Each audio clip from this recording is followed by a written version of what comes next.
Welcome back, Todd Jeffries and Don Pryor. Wow, Yeah, hey. I want to direct your attention to the Todd Don Show Facebook page. President Trump, he showed up with a new slick back hairstyle Sunday at Virginia Beach. What do you think about this new look? I thought he rocked it, man. He's already back to his old look, unfortunately. Yeah, he had a slick back look, Yeah. and some people in the Twitterverse and in social media said, hey, keep that look. It looks good. Just go with it. Well, this morning over in London, meeting with the Queen, he's gone back to his old style. He has, and I know it's his trademark, and he'll probably stick with it. It's too bad because I think it looked really good. As we know, his hair is ridiculous, yet it works for him, doesn't it? According to the poll on the Todd Don Facebook page, 76% of the voters and 184 people have voted so far.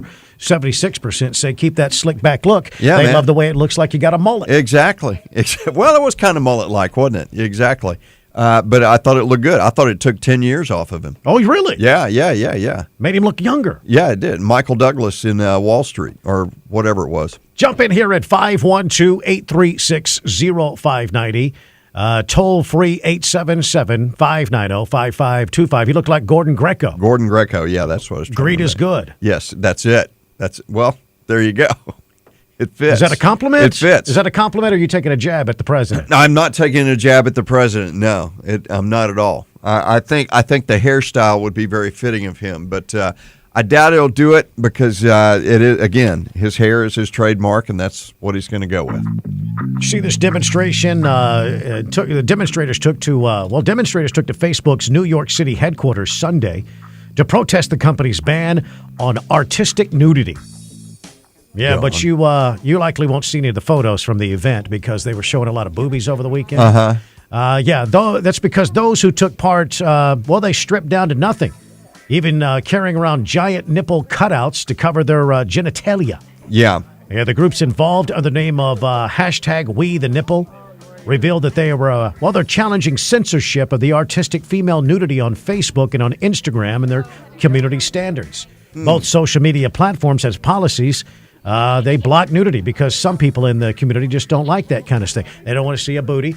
They don't want to see boobies, and they don't want to see a nipple. Certainly not the nipple. No. Ban the nipple. No, they don't. And they have done that. Yeah. They're very, very. In fact, I've never even seen anything get through. Have you ever seen anything kind of slip through? I've seen a few things occasionally, but it's not there long. Yeah, I mean, they find it pretty quickly. But what do you think about this? They're fighting for artistic nudity. You know, I don't even know what that is. I have a feeling that if they did open, if they loosened the policy on that, yeah. I think they'd be asking for trouble. I think that so many people out there would push it, and it would probably be out of hand for sure. Yeah, well, maybe you think it would get out of hand very quickly. Yeah, I really do. There's a Facebook. I know there's somebody has friended me on Facebook who definitely pushes it, man. What do you mean? I think she must be a model. I don't know who it is. I have no idea who she is, but I think she only has one friend. No. She asking about your pin? No, she's local. She's here in Austin, and Limp Noodle. She definitely what do you pushes mean? it. She pushes it. She posts some risky stuff. Free the nipple. She posts nude photos of herself, but she's completely covered up in all the appropriate places. Well, that's not nude, then. Apparently, she gets through. It's revealing. It's What's the incredibly name? revealing. What's the name? I can't remember her name. I'm going to have to. But she's. You brought it up. Come on, you come on. You're pretending like you don't remember it now. No, I really don't remember her. But let me check because she's always got her story up there. She's a big story person. Sure. So anyway, but they need to keep. Not that I'm a prude or anything, but I think it would be. I think it would be out of hand if they let artistic nudity happen on Facebook. Look out. You can also not follow those people. I'm not saying that I would have a problem. I'm not saying I would have a problem with it. Yes, you are. No, I'm not. I'm not. You just outlined the problems, and you're now saying you don't have a problem. No. Don't do it, Facebook. I'm just saying. But I don't have a problem. There's a lot of people that would, and it would be something I think that would be abused. So? What do you mean abused? How would it be abused? I think it would be just something that would be more than Facebook could handle, I think. I think it would be one of those things where because people lines would be pushed. Because people can't find that kind of stuff in cyberspace anymore. You just can't tried. find a picture of a boob anymore. It is nowhere. Yeah. So, but anyway. Yeah. I wouldn't have a problem with it. Why would I have a problem with it? I don't know. You just outlined all the problems, and now you're saying you don't have a problem with it. A lot of people would. Yeah, well, you don't have to follow those pages. Yeah. You don't have to like anything on those pages. Right. You obviously get some kind of entertainment out of it. Yeah, I'm a very unusual male. Trying to find No, who you're that not is. unusual, but you do enjoy that because you brought it up. Trying to find her. Well, anyway. Yeah, there's someone here in Austin who I guess is essentially a nude model. She friended me, and you never know what you're going to see there, but they keep a lid on her pretty tight. So just a lot of skin, basically. I think Martha wants to talk to you this morning. Martha, good morning. You're on the Don Pryor program. Oh, great. Well, I tell you, I had 3 boys that I raised, and when you and Don get going, you sound like a bunch of little boys who have just learned the word penis or breast. Well, you're the one that said those words, not us. I didn't say. Well, yeah, but you make my day because you're so damn funny. And this is the first time you've ever allowed me to say anything to you. Well, I listen to you every morning, and I get a big kick out of it, especially now that Don doesn't seem to mind the idea of people owning guns. But at any rate, you are funny, so I guess you're entitled. Well, what do you think about this, Martha? Are you on the Facebooks? No, I'm 89. I'm kind of computer illiterate. Oh, I wouldn't say that. No, you're. I'm just curious. What kind of phone are you calling us on right now, Martha? Landline. I know. Yeah. Is it a dial? Is it push button? It's push button. I have a cell phone, and my family says I have to carry it when I walk the dog in case I fall down. Right. It's a good idea. But I said, heck, my name is on the dog's collar, and I'll be in somebody's front yard, so why bother? My name's right there on the collar. Well, when you go for a walk with what's your dog's name? Annie. When you and Annie go for a walk, how far do you go?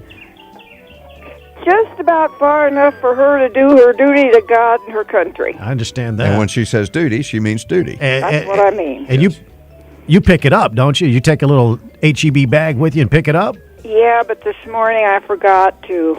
Mm-hmm. I'm not going to walk down that street tomorrow. No. I wouldn't go down that street tomorrow. You might want to give that a couple of weeks. They might be waiting for you. Yeah, Martha. look out, sister. What kind of dog is Annie? Well, she's a retired seeing eye dog who belonged to a friend of mine who moved into an apartment, and the dog was not happy, and I didn't have a dog at the moment, so I have inherited Annie, and she's 12, which means she's actually 84, and I'm 89, so maybe we got a couple good years left. Yeah, I think you do. Peas in a pod right there together, man. That's wonderful. Here comes Martha and Annie again. Yeah. And there's old Martha. She leaves the poop in the lawn. She does it every time. She does. Not every time. Doggone it, I really try. Well, you guys have a good day. I appreciate the fact that you finally said something that I got to come back at you. I appreciate you, Martha. We love you. Thank you very much. She finally got to say penis on the radio. Thank you, Martha. Appreciate your call. There you go. She wanted to get it. This is my opportunity to say penis. That's what she said. It's my opportunity. My one opportunity to get in there. Martha, start picking up the poop. Yeah. We've never said that, Martha. Man. Might imply it, but we never say it. Well, I bring up the nudity thing because it's kind of sexy, and I knew it would get an 89-year-old woman going. Yeah, first call. Exactly. Call. Right off the bat. Ooh, I got to get in on this.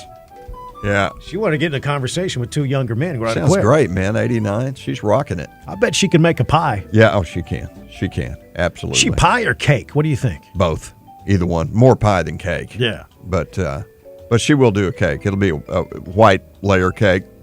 Multiple layer? Yeah. Cream cheese dressing. Well, I brought up this Facebook thing, because it was a huge protest. Dressing. It was a huge protest. Frosting. There in New York. But there's also another story, and Martha's, I know she's listening. She's going to love this. Florida may create a prostitution registry for pimps and johns.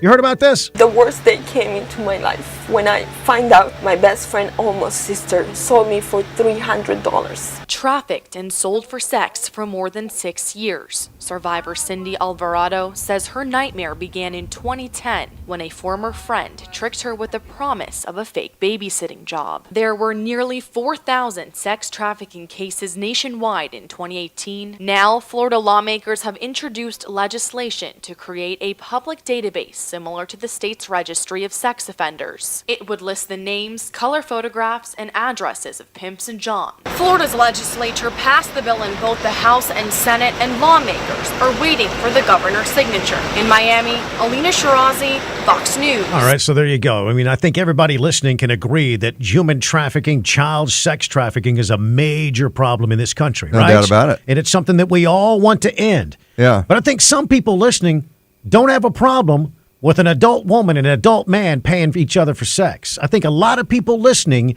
have no problem with prostitution among consenting adults.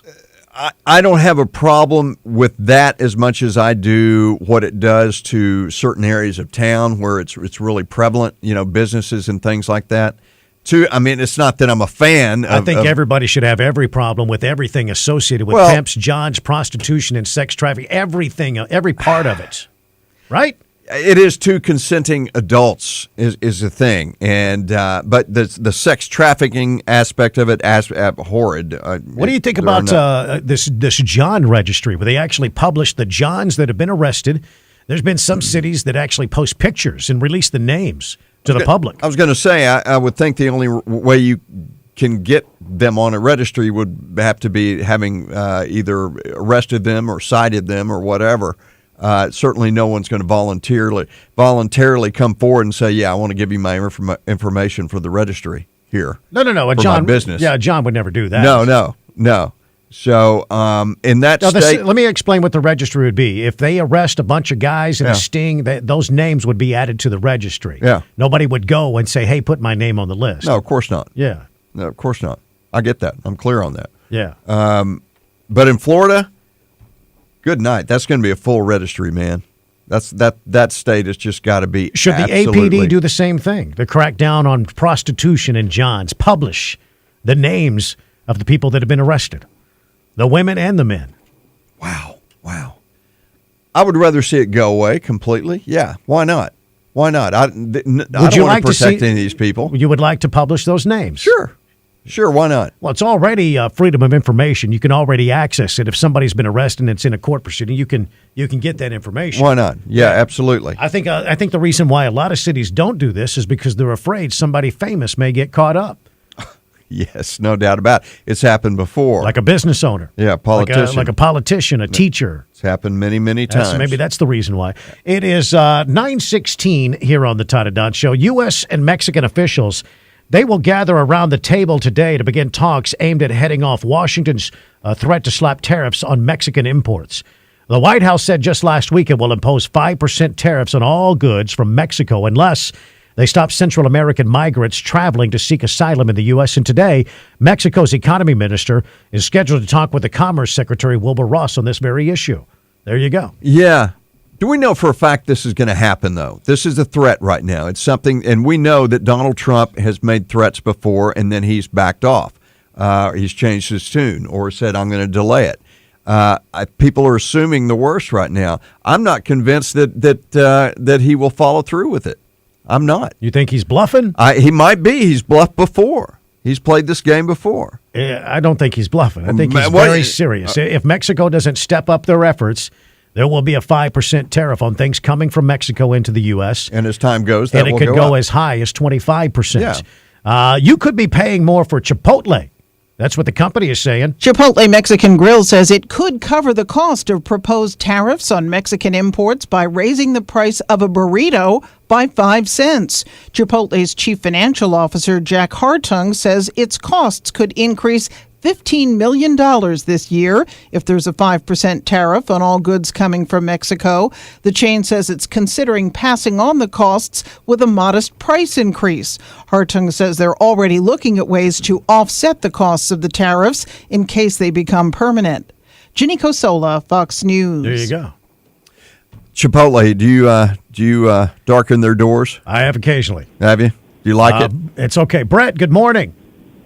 Hey, how you doing? Good. What's on your mind? I've got a suggestion for Martha. Yeah.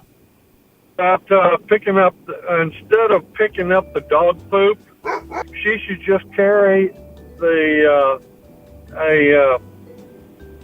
plastic bag and put a couple rocks in there and walk along with it, and it looks like you've been picking up the poop. Well, why not just pick up the poop? Yeah, how about just do that? Well, at 89 years old, I'm in my 70s, and it's hard for me to bend over anymore. I bet it is. And I can only imagine. So she just needs to create the illusion that she's picking up the poop. I don't like what you're promoting, sir. Oh, yeah. You're promoting a lie. I'm just curious. When you lost your ability to bend over, is there anything you miss? I mean, what would you like to bend over for? I've been proactive in this. I no longer own a dog. I got you. I'm glad you don't, because you clearly don't pick up your poop. You cheat. Yeah. That's correct, but it looks like I did. Yeah, you're the bag of rocks. Well, we'll see you in hell, So sir. anyway, Yeah. that's my 2 cents worth. I appreciate you, Appreciate man. it. There you go. Thank you, Brett. Has a hard time bending over. He just No. can't do it anymore. No, he can't. Stiff as a board, man. Yes. Just can't do it. I don't like what he's about. He hasn't driven a car in like 6 weeks. He dropped his keys one morning. He did. He can't pick them up. Can't pick it. It's still sitting on the kitchen floor. Right there. He sees the keys every day. Can't do a damn thing about it. He says, gosh, I wish I could drive my Cadillac that has 14 miles on it. I wish I could get into my Cadillac and get my cataract glasses off the dash, but I can't. The keys are right there. They're on the floor, and I can't bend over to pick them up. And I got a beautiful Cadillac in the driveway, Brett says. Are you calling because you can't get up? No, I'm calling because I can't bend over. Bless his heart. Pete is on the Todd Don show. Good morning, Pete. Promoting deception. Hello. Good morning, gentlemen. Hi. Hey, now regarding the homeless thing, I have compassion for these people, and this is a real problem, but this goes way back. It used to be, at least this is my understanding of history, that, we had orphanages and asylums that a lot of churches and private money went into funding and keeping open so that you didn't have people standing at the bus stop screaming at a sign about a dog they lost 20 years ago. They kept them in these institutions so that they, were taken care of. And then slowly but surely the government takes care of everything because you have a few horror stories about it. And then it ends up, the government was worse. They were doing experiments on people and electrocuting them. And, you got these people that, government workers that don't care about them, leave them sitting in their own feces for, days on end. Hang on a second, Pete. Let me interrupt you. Everybody listening knows the problems we have. We know how horrible it is that people are sleeping on the streets. Do you have any solution? Yes, let the churches and the private institutions, people who are supposed to actually care about these people, open up new institutions. Don't get the federal government involved, other than maybe just to, make sure that they're not sitting in their feces for days. But get them out of the trash that they're living in, covered in rat crap and fleas. Pete, you're going back to beating up people. I got you. You don't like it. Nobody likes folks living on our streets. We got it. Nobody does. And you say the ultimate solution is get churches involved more. Churches are very involved, actually. Well, we don't have any. And I'm sorry to interrupt you, but only thing you're doing is bitching and moaning about it. True. If I had more money, I'd probably try to open up a hospital or something where these people could be housed properly, but, I don't have the money. I got you, Pete. Churches and local churches do a great job at this front. Yeah, they do. I mean, they can't. We can't. Can they do more? Sure. Well, yeah, but they also help a lot of other causes as well. So a lot of churches are stretched pretty thin as far as the things that they help out, and some churches actually do house the homeless. Now, later this week, the Austin City Council is going to consider measures to repeal the homeless ordinances, the set-in line, the aggressive panhandling, the camping on our streets ordinances. Yeah. There's several city council members that want to repeal those things. So it's only a matter of days before we start to see the tent cities pop up in Zilker Park. Yeah, clearly, which Gassar's a fan of. That's not an exaggeration. Gassar's fully endorsing that. He wouldn't have a problem if you put tents on South Congress or right downtown. Go nuts. He doesn't care. Jason is in Liberty Hill. Good morning. Hey, good morning, guys. Thanks for taking my call. First Sure. of all, I think Martha sounds like a trip. Yeah, she's awesome. Yeah. I think I'd like to hang out there. Anyway, man, this Mexico tariff thing. First of all, I need to say I'm against tariffs in general, which kind of gets to my point. But specifically with Mexico, I've always been confused. So Mexico signed on to this 1967 protocol with the UNHCR, which is the High Commission on Refugees, wherein all signatories to that protocol are required to house refugees and be able to make them available for the UN to then go do resettlement. Okay? So they are required by being a signatory to that protocol to do exactly that. And I'm just flabbergasted that the U.S. is even in this state where we think we might need to do some sort of action like add a tariff because Mexico's not holding up its end of the deal. Where is the UN? The UN loves to scream and complain about so many different things. Why are they not screaming and complaining about this? Well, the UN, they don't give a rip about Americans. But Okay. you're absolutely right, Jason. In fact, the president over the weekend had several comments and tweets about how Mexico is abusing America. And they have been for many years, highlighting exactly what you're talking about, going against their own word. But then there's the flip side of this, which is that if Mexico is holding up their end of the bargain, which maybe is why we don't hear the UN screaming, then these folks don't fit refugee status, and so they're economic migrants. Let's just call them what they are. And so therefore, we are by no means obligated to take them in. We certainly can, and I think probably we should, but we are not obligated then at that point. So these caravans, we shouldn't even be entertaining them as refugees. We should just say, hey, look, you're trying to enter this country illegally. You should have already passed muster in Mexico as a refugee.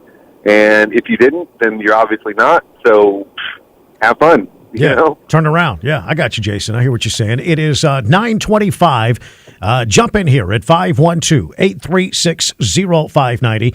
There is a poll out this morning. About 4 in 10 Americans now say that President Donald Trump should face some sort of impeachment. I guess 41% of Americans said the president should be impeached based on what they read and heard. Not sure what they read and what they've heard, right? I guess that depends on which social media, Twitter account you're following. Right? Yeah. Your opinion may be a little bit different. We'll get into that. We'll also have, we'll talk about some local stories as well and the fates of Austin's Butler Park Pitch and Putt Golf Course. That's all coming up. The Todd and Don Show.